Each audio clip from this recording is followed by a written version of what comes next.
Mummy હવે કેટલી વાર ભૂખ લાગી છે? 2:45 છે. બસ આ ચાંદલો માંડી લો બેસવું જ છે.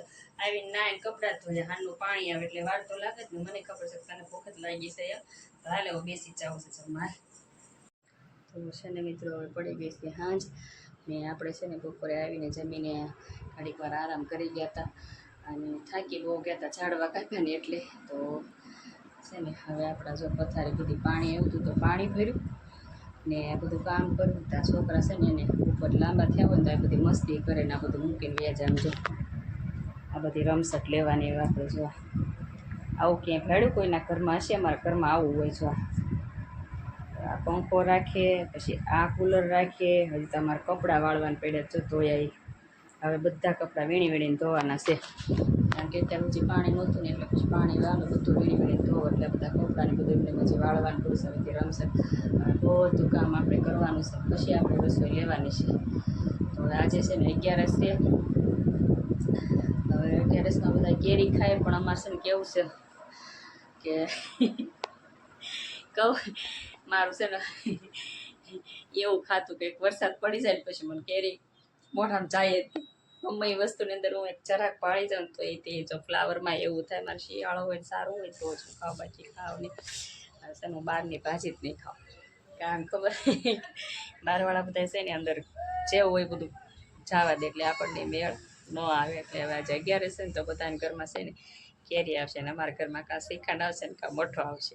પણ આ છે ને બહાર મસ્ત વાતાવરણ છે જો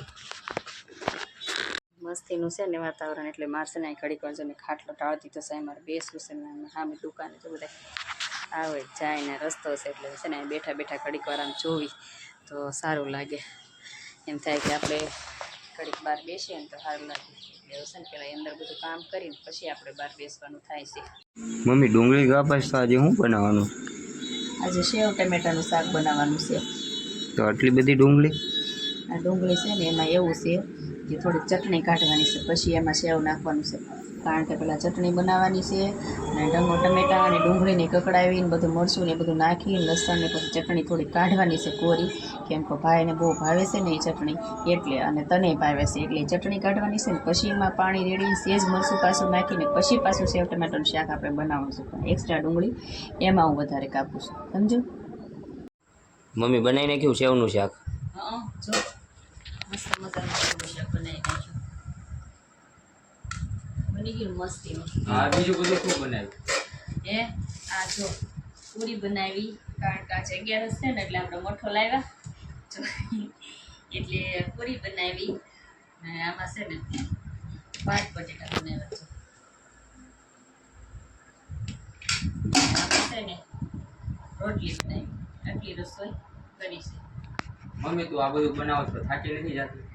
થાકી તો જાવ પણ આપણે બધાને ખાવા જોઈએ કે નહીં. તમારા લોકોને મારે એટલે પછી રસોઈ તો બનાવી જ પડે કે નહીં. એટલે પછી આપણે આ રસોઈ બનાવી છે. તો આજે છે 11 અને આપણે બનાવી છે પૂરી, લાવ્યા છીએ મઠો, ભાત બટેટા, સેવ ટમેટાનું શાક ને રોટલી. તમારે બધાને ખાવું હોય ને મિત્રો તો આવી જજો અને બધાને જય શ્રી કૃષ્ણ ને જય માતાજી. Like share subscribe